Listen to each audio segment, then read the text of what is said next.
शुभम जायसवाल ये वो नाम है जिसे कोडीन युक्त कफ सिरप के कारोबार का सरगना कहा जा रहा है। इसने कम उम्र में बड़ी संपत्ति हासिल की थी या यूं कहें कि इसे बनाया था। चर्चाएं ये भी हैं उसने सियासी गलियारों में बैठे कुछ नेताओं के भी जेब भरे थे। लेकिन शुभम जायसवाल कहाँ है, उसकी खोजबीन अभी भी पुलिस कर रही है। इधर भी ये चर्चाएं हो रही कि वह दुबई में छुपा हुआ था। इस बीच वाराणसी में बहुत बड़ी कार्रवाई हुई है। उसकी कई संपत्तियों को पुलिस ने कुर्क कर दिया है।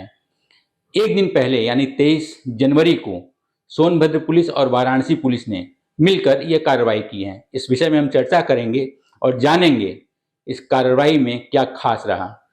हमारे साथ अमर उजाला वाराणसी के क्राइम रिपोर्टर ललित शंकर पांडे हैं। ये इसी पर पूरी रिपोर्ट तैयार कर रहे हैं, उस रिपोर्ट पर भी हम चर्चा करेंगे।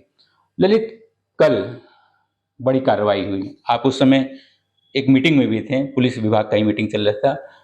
उस कार्रवाई को लेकर क्या चर्चाएं वहां थी और मौके पर आपने जब पहुंचे तो उसने में क्या देखा?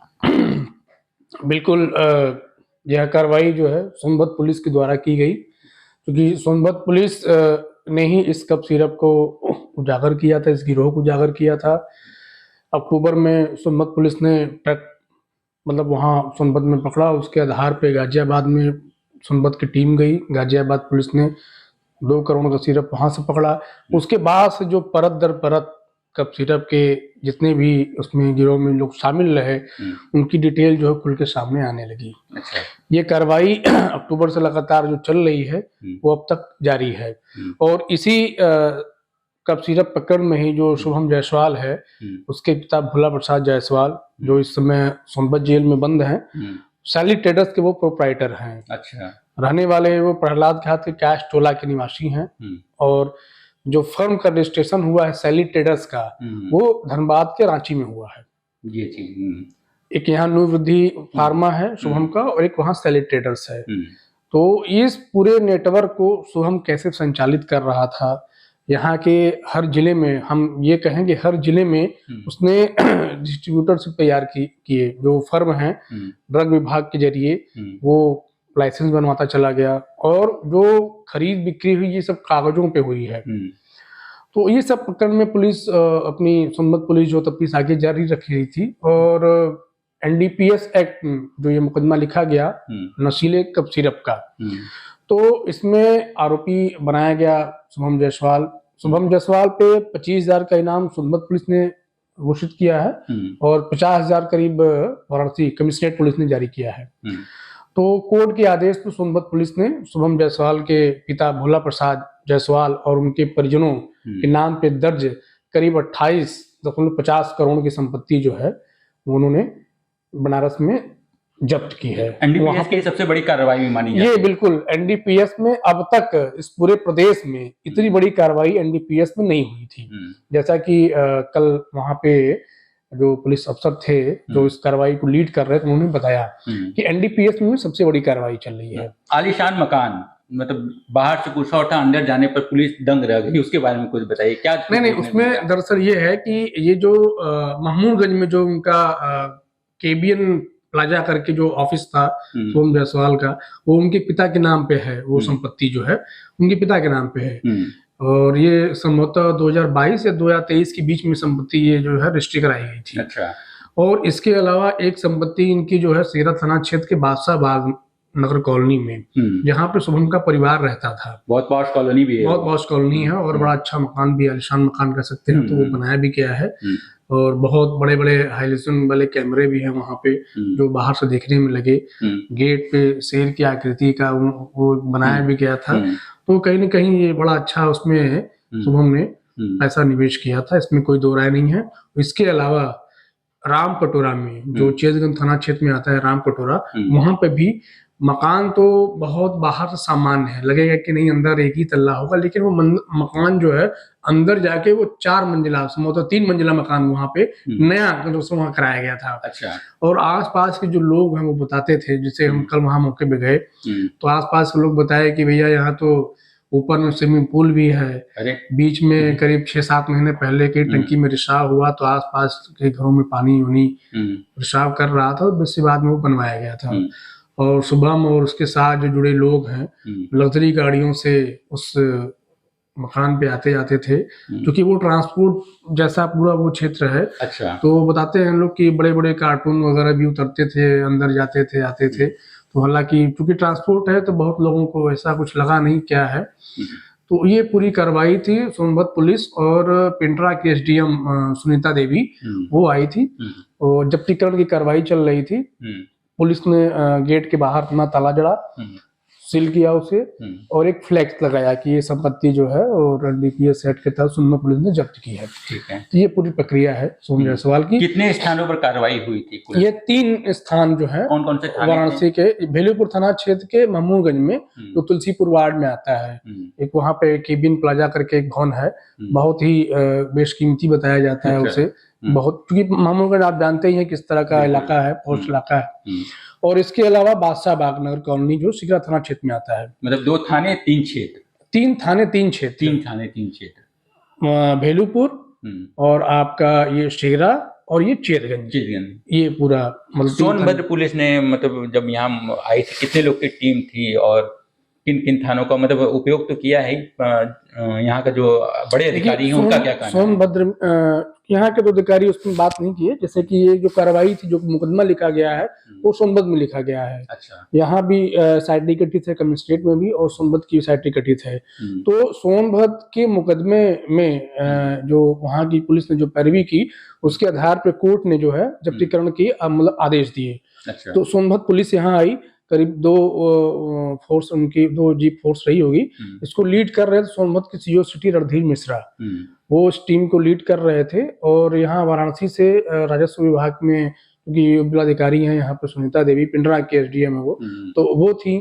और बाकी यहाँ के जो संबंधित जो थाने हैं उनकी फोर्स थी, वो सहायता के तौर पे थी कि मतलब हम जा रहे हैं तो पुलिस वहाँ मौजूद रहे। अच्छा। 1 महीने पहले शुभम की एक वीडियो आई थी, उससे चर्चाएं होने लगी, शुभम दुबई में है, दिल्ली में है, तमाम तरह की चर्चाएं होंगी। लेकिन अभी तक जो पुलिस के सूत्र हैं या जो आपने लिखा पढ़ा है उससे क्या अंदेशा लगाया जा सकता है?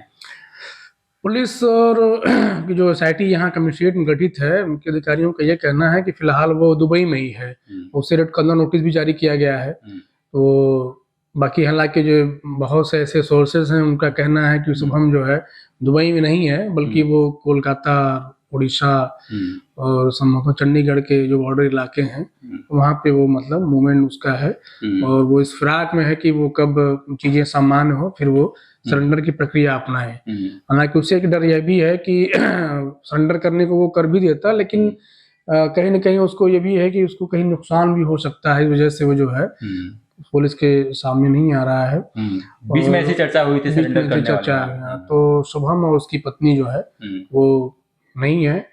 और पिता सोनभद्र, चूंकि पुलिस ने उनको कोलकाता से गिरफ्तार किया था एयरपोर्ट से, तो सोनभद्र जेल में पिता बंद है और बाकी परिवार इधर उधर अपना है। अच्छा। दवाइयों की यहाँ मंडी भी है, सब सागर सबसे कहा जाता है पूर्वांचल सबसे बड़ी मंडी है, वहाँ इस समय क्या माहौल है?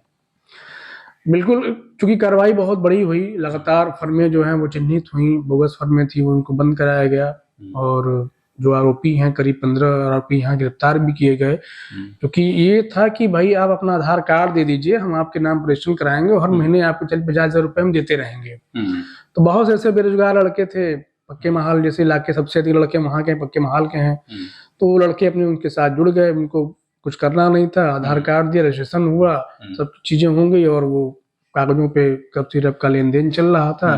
पैसे थे उसमें, चूंकि चैन बना हुआ था, सबका अलग अलग काम था। किसी का काम था कि वो बस फर्म का रजिस्ट्रेशन कराएगा, किसी का काम था कि वो बैंकों का जो खाता होता है, जो केवाईसी वगैरह होता है, प्रक्रिया जो होती है, खाता खुलवाएगा।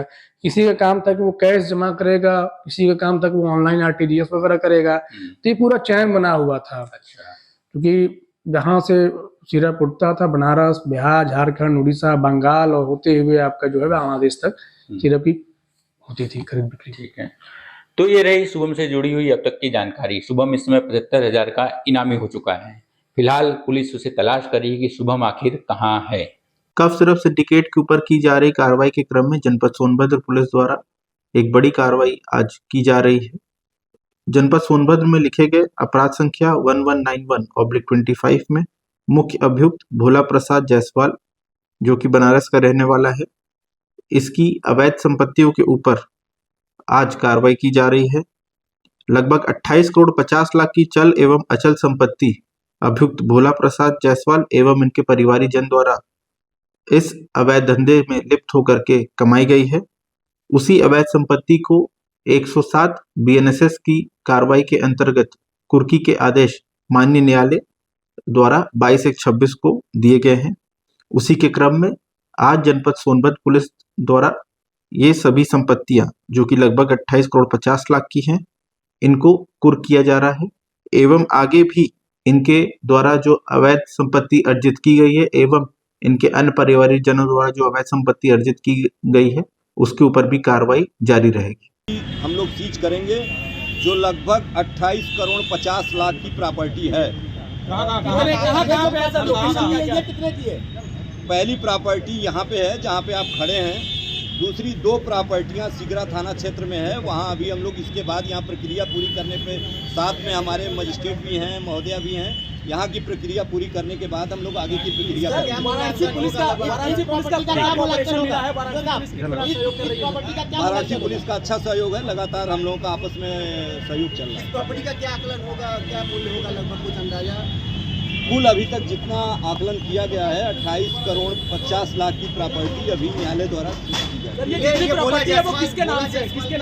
केस कोर्ट जनपद सोनभद्र द्वारा केस नंबर 41/226 अंतर्गत धारा 107 बीएनएस से संबंधित मुकदमा अपराध संख्या 1191-25, धारा 318-4, 336-3, 338, 304-2, 61-2 का बीएनएस एवं 27 का 29 एनडीपीएस एक्ट थाना रावसगंज से एसआईटी सोनभद्र बनाम भोला प्रसाद पुत्र रामदयाल A924Z कायस टोला प्रसाद घाट वाराणसी में पारित आदेश दिनांक 22/1/2026 के अनुपालन में मकान नंबर B38-2-A-63-65 मौजा तुलसीपुर वार्ड बेलूपुर की आज प्रॉपर्टी माननीय न्यायालय के आदेश के क्रम में जब्त की जा रही है, सीजर की कार्रवाई की जा रही है। आपके राज्य की खबरें, आपके शहर की खबरें सबसे पहले जानने के लिए देखते रहें अमर उजाला। चैनल को सब्सक्राइब जरूर कर लें और पाएं हर अपडेट।